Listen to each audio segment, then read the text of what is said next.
रखेंगे। एक्चुअली हम लोग एक स्टूडेंट प्रोटेस्ट के माध्यम से राजनीति में आए। कोई आइडिया नहीं था कि पॉलिटिक्स कैसा होता है, और खासकर कभी मुखिया का चुनाव नहीं लड़े तो बंदे अगर सांसद से चुनाव लड़ेंगे तो ये तो आइडिया ही नहीं था। तो हमने एक स्टूडेंट में प्रोटेस्ट था झारखंड में, वहां आए, मीडिया के सामने अपनी बातों को रखा, मीडिया में कवरेज मिला, तो पूरे राज्य में हमारे विचारों को सर्कुलेट किया गया। उसके बाद से हर एक पंचायत वाइज, प्रखंड वाइज सभाएं होने लगी और लोग हमारा डिमांड करने लगे, हमें सुनने लगे, और कभी कभी 2 बजे रात तक, 4 बजे रात तक लोग सुनने लगे। तो फाइनली लगभग 1 साल पहले 18 जून को हम लोगों ने डिसाइड किया था कि हम लोग चुनाव लड़ेंगे, और चुनाव लड़ेंगे। हम लोगों ने उसके बाद 6 महीने बाद अपनी पार्टी को रजिस्टर के लिए आवेदन दिया, लेकिन अभी तक हमारी पार्टी का रजिस्ट्रेशन भी नहीं हुआ। और बाकायदा हम लोग 1 साल के कम समय में चुनाव लड़े और बहुत दमदार तरीके से चुनाव लड़े, और झारखंड के हिस्ट्री में फर्स्ट टाइम कोई इंडिपेंडेंट कैंडिडेट 27% मतलब वोट लेके आया है। 3.5 लाख वोट लेके हम अकेले जिस लोकसभा चुनाव से हम लड़े थे, और कुल मिलाकर हम लोग 8 प्रत्याशी दिए थे, और लगभग हमारे 6 प्रत्याशी तीसरे पायदान पर रहे हैं। तो इसका मतलब है कि मैं भारत की तो नहीं कह सकता, लेकिन झारखंड के परिप्रेक्ष्य में कह सकता हूं कि झारखंड बदलाव चाहती है, और नो डाउट बदलाव होना चाहिए, क्योंकि झारखंड जिस पृष्ठभूमि से आती है, झारखंड उसके नाम में ही छुपा है। झाड़ यानी जंगल होता है, खंड यानी जमीन होता है, और आज हमारा दोनों चीज संकट में है। जंगल की बात करने वाला कोई नहीं है। उदाहरण के लिए आप देख सकते हैं आज हंसदेव जंगल की क्या कहानी है। आज दिल्ली का टेम्परेचर हम लोग 45 पा रहे हैं, 46 पा रहे हैं, बिल्कुल अपने मतलब अपोजिट पा रहे हैं। झारखंड का वातावरण से जब दिल्ली में हम लोग कदम रखे तो बिल्कुल असहनीय लगा, और हम लोग को लगा भी नहीं कि 2 मिनट यहाँ ठहर पाएंगे। तो कहने की जो झारखंड का इश्यू है उसके नाम में छुपा है, और लगातार उन इश्यूओं पर हम लोग लड़े, उन इश्यूओं पर हम लोग बात किए, तभी जाकर जनता ने भी आशीर्वाद दिया। नहीं तो उन पार्टियों से चुनाव लड़ना जो पार्टियां 40 साल पुरानी है, जो पार्टियां 50 साल पुरानी है, जिनका बूथ स्तर में कार्यकर्ता है, जिनके पास धनबल है, उनसे टकरा पाना पॉसिबल नहीं था। तो मेरे कहने का मतलब है आज भी अगर आप, क्योंकि बहुत सारे लोग कहते हैं कि कई साल लगते हैं राजनीति में आने के लिए, सालों लगते हैं, जूते घिस जाते हैं, माने बाल सफेद हो जाते हैं, इस मिथक को तो झारखंड हमने तोड़ दिया है कि मात्र साल भर के अंतराल में हम लोग 3.5 लाख वोट लेकर आए हैं। और बस अगर हमारे पास एक बेहतर टीम होती तो पहला ही चुनाव हम जीत जाते हैं। ज्यादा अंतर नहीं था, जो जीते वो 4.5 लाख लाए, जो सेकंड में 3,70,000 लाए इंडिया गठबंधन वाले, और हमसे मात्र 20,000 कम मेरा वोट था। तो इस चीज को तो हमने झारखंड में मतलब एकदम क्लियर कट उत्तर दे दिया है कि समय और साल मायने नहीं रखता है, आपकी आइडियोलॉजी मायने रखती है। और हमारी आइडियोलॉजी स्पष्ट थी। हमने स्पष्ट कहा था चुनाव में कि आप जितने भी लीडर्स हैं, क्योंकि सबसे महत्वपूर्ण जो चीज आती है वो इकोनॉमी की आती है। आज हम यहाँ बैठे हैं, चाहे जिनका जो भी डिपार्टमेंट है, हम लोग कोई साधु संत सन्यासी है नहीं, पीर फकीर है नहीं, हम एक सामाजिक जीवन को जीने वाले हैं, गृहस्थ जीवन को जीने वाले लोग हैं। यानी हमारा सबसे जो महत्वपूर्ण विषय होगा इकोनॉमी होगा, हमारी संपत्ति होगी। तो मैंने वही जनता से कहा कि जिन नेताओं को आप चुनकर भेजते हैं, आप उनके संपत्ति के बारे में पता करें। आज किसी का दिल्ली में, किसी का रांची में, किसी का विदेशों की कंपनियों से टाइप है।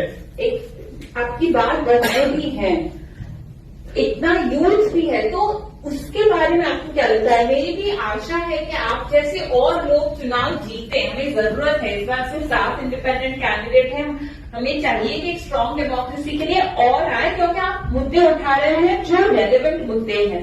पर ये मुद्दे क्या सिर्फ वर्कर के हैं? नहीं, बिल्कुल सबसे ज्यादा प्रभावित महिलाएं होती है, क्योंकि मैं जैसे झारखंड से आता हूं, अगर वहां बात की जाए तो वहां हमारी विधायक मैम जो बैठी है आपके बगल में, उनका जो क्षेत्र है वो विस्थापित क्षेत्र है, खनन का क्षेत्र है, माइंस का क्षेत्र है। और जब विस्थापन का बात सामने आता है तो जब लोग विस्थापित होते हैं तो ऑब्वियसली महिलाओं को भी बहुत सारा प्रॉब्लम का सामना करना पड़ता है। मान के चलिए जिस क्षेत्र से विधायक आते हैं उस क्षेत्र का आपको परिचय देता हूँ, 4 प्रकार की फसलें आती है, वहां धान, गेहूं।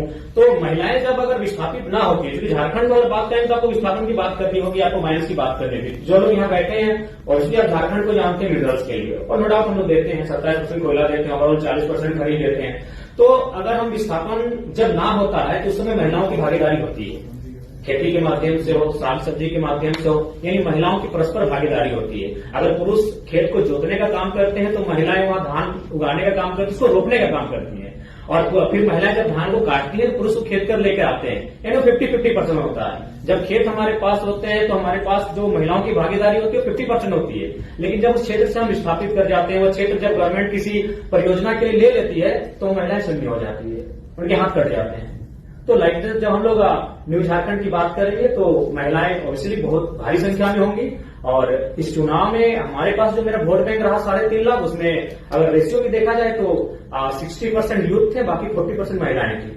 तो कहीं ना कहीं उसमें उस दिशा में हम लोग अच्छा काम किए हैं और महिलाओं का अच्छा कनेक्ट भी किए हैं, क्योंकि महिलाओं ने भी इस समस्याओं को देखा। आज अकॉर्डिंग टू कोरोना के टाइम का जो हमारे पास रिपोर्ट था, उसमें 12 लाख झारखंड के प्रवासी मजदूर मिले और उन प्रवासी मजदूर की जो पीड़ा है वो महिलाओं ने भी घर बैठकर देखा कि दिवाली है, होली है या ईद है, उनके बेटे उन्हें प्रदेशों से बधाई भेजते हैं, उनके बेटे उनको विदेशों से बैठ के बधाई भेजते हैं। तो कहीं ना कहीं हमने उनको कनेक्ट किया, उन मुद्दों से महिलाओं को भी हमने कनेक्ट किया, इसलिए महिलाएं भी खुलकर आई और हमारे पक्ष में मतदान की। और हम आशा करते हैं, क्योंकि हम लोग बार बार कहें हम लोग एक लर्नर हैं और आज इस कॉन्फ्रेंस हॉल में हम लोग भी कुछ सीखने के लिए आए हैं। मैं आपको बताना चाहूंगा, मेरे गिरिडीह लोकसभा में 2261 बूथ हैं। हमको लगता है कि 1200 से 1300 बूथ में हमारा बूथ एजेंट बैठा था, 1000 बूथ में हमारा एजेंट नहीं बैठा था, और फिर भी हम लोग वोट गेन करके आए।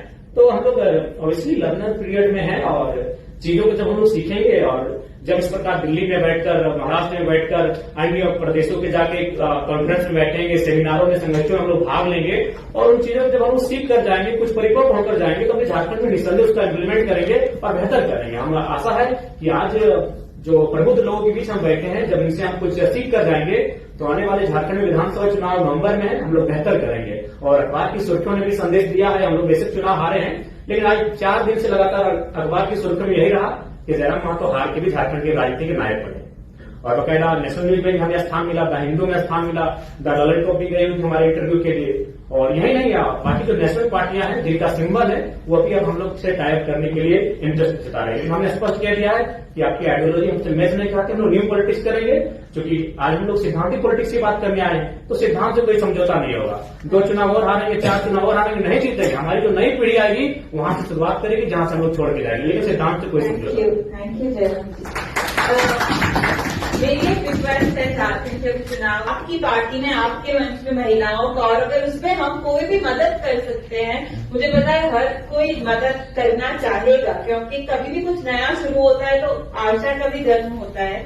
सो we would love to help in any way possible. With that